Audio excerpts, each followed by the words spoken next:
team to assemble their gear and meet him at his quarters.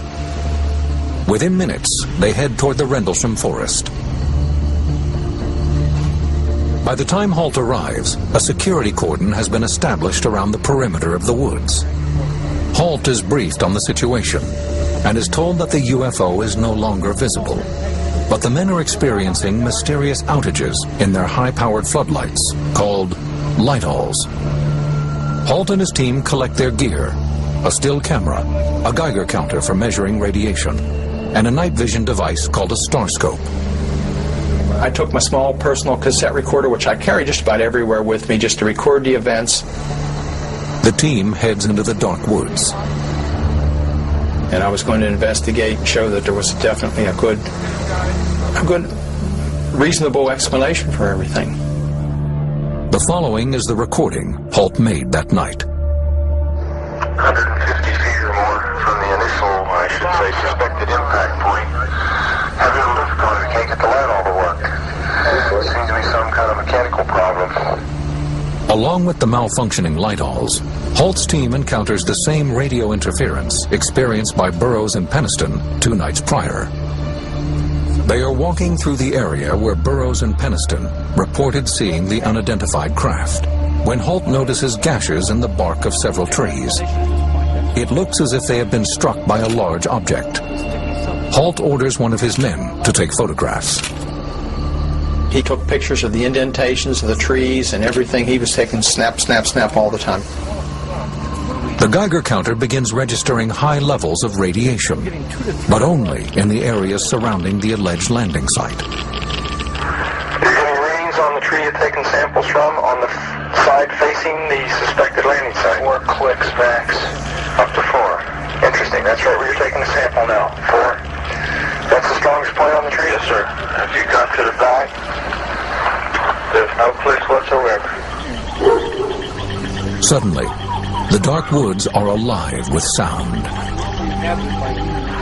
We're hearing very strange sounds out of the farmers' barnyard animals. They're very, very active, making an awful lot of noise. All the animals in the forest were acting up, making a lot of noise. And the barnyard animals from the farm, which was on the adjacent side of the particular location, were also acting up.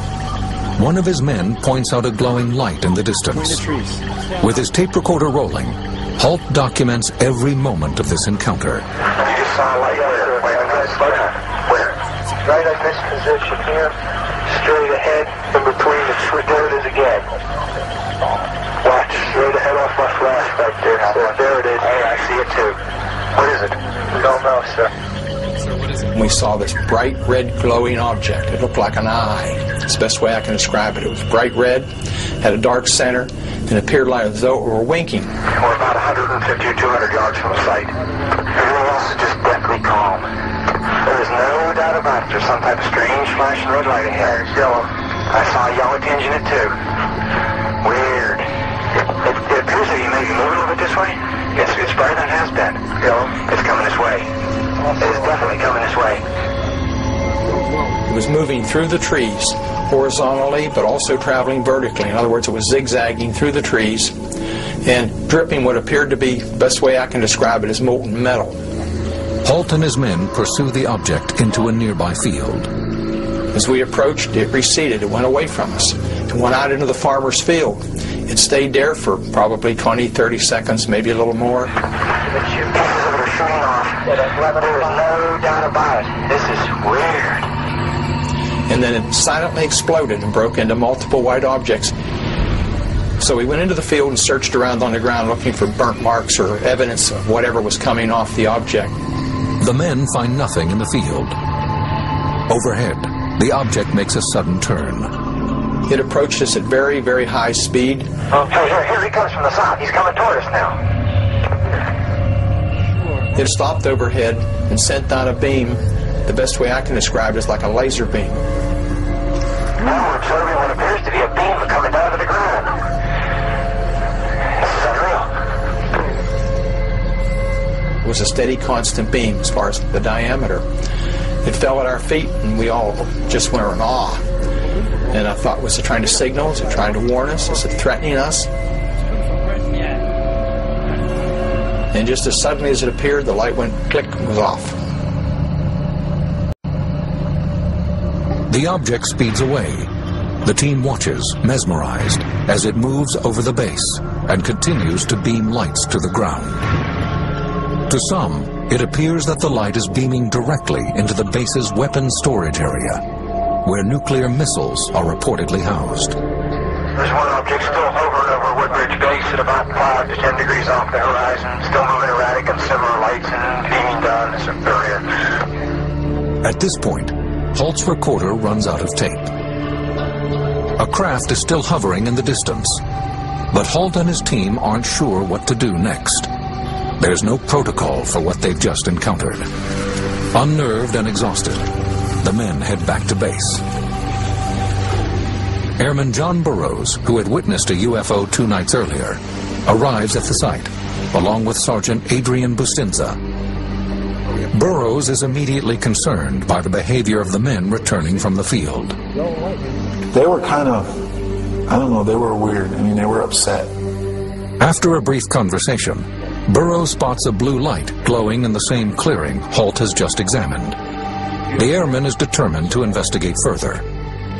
I was bugging him, come on, Colonel, let me go out and see. I mean, I want to see what it is. So he finally authorized myself and Bustinza to go forward to get a closer look. The men head toward the strange blue glow in the field. Adrenaline quickly takes over, and Burroughs breaks into a run. As I was getting close to whatever it was, all of a sudden it was gone. The field is thrown into darkness, leaving the airmen scared and confounded. It just was gone. And I'm standing out in the field, and there's nothing there. Burroughs turns to Bustinza in disbelief. And he goes, what happened to you? And I go, I don't know what you're talking about. He goes, and you were like involved in the lights. He said, you were just like, it was like all of a sudden you were there and then you were in the lights and you were gone. Burroughs and Bustinza return to base. Burroughs' second encounter with the bizarre lights leaves him with nothing but questions. They are unaware that a sweeping investigation involving covert government agencies is already underway. The men claim that as they headed back to the base that night, they were walking into a government conspiracy.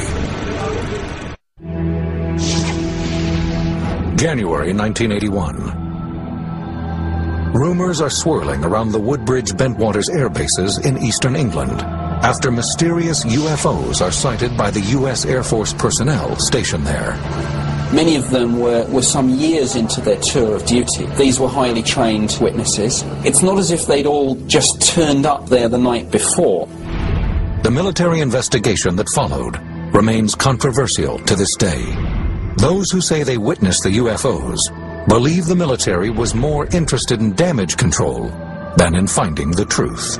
What our government did in the name of secrecy to these individuals is absolutely shameful. According to these airmen, they soon became unwilling participants in a government cover-up. Initially, the investigation follows standard military procedure. Deputy Base Commander Charles Holt, a witness himself, begins debriefing the airmen who reported seeing the craft. I had no choice. I couldn't ignore it. There were so many witnesses and so many people at so many different places. John Burroughs, who witnessed the UFOs on both nights, says his interview is clear-cut. He took our statements, kind of looked at them, said it was really a wild thing, and there's really no explanation for what's going on, and that's how it was kind of left. Others, like Sergeant Jim Peniston, say that after their meeting with Holt, a long and disturbing process begins. 2 weeks after his initial interview, Peniston is called for another debriefing. This time, it is with a high-ranking team of investigators, the OSI. The OSI is the Office of Special Investigations. It's, how shall I say, the discreet police is one way to put it. And they are there to police the US Air Force.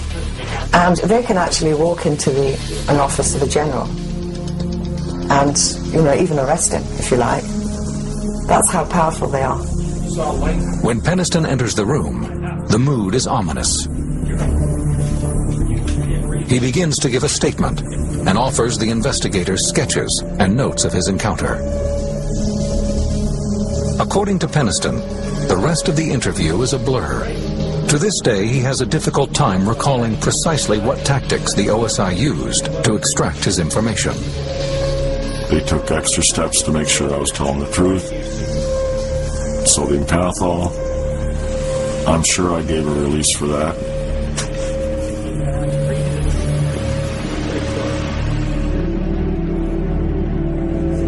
And hope that they understood that everything I said was the truth. I believe I gave my permission for that, I would think.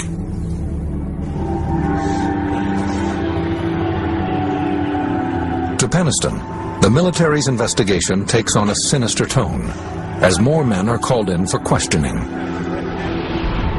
Shortly after the event, Sergeant Adrian Bustinza, who had accompanied John Burroughs to the field, is led to a room beneath the base for questioning. Even now, Bustinza refuses to speak publicly about the events of that night. According to author Georgina Bruni, he later confided in her. They said to him, look, you know, what you saw was a light from the local lighthouse. And he said, no, I saw much more than that, it was more than that. No, you don't get the picture, do you? And they would not let him go until he agreed that what he saw was the lighthouse. And the moment they said to him, bullets are cheap, a dime a dozen, is when he said, okay, it was the lighthouse. Other witnesses also say they are told to drop their stories about seeing a UFO. We were told that we couldn't talk about it, was to treat it as top secret, and that was it. We never talked about it. According to Airman Burroughs, the signs of a government cover-up are obvious. Shortly after his interrogation, Burroughs is back on guard duty. As he makes his rounds, he can see that the woods are bustling with activity. There was vehicles leaving Woodbridge going out into the forest. There was helicopters flying around out there, so there was some stuff going on out there. Exactly what, I don't know. Deputy Base Commander Charles Holt is also aware of covert activities going on at the base. I heard some stories that were substantiated by several people that a plane load of people did come in a day or so later and did do a lot of investigating. Peniston and Holt claim they took pictures of the mysterious craft they encountered. But when the prints return from the base's photo lab, they are blank. The pictures are whited out, most of them. I thought that was really unusual, and I believe that the photos that I got were intentionally just whited out photographs. That's what I believe. Even Lieutenant Colonel Holt, the highest-ranking eyewitness, believes he is being kept in the dark by the military.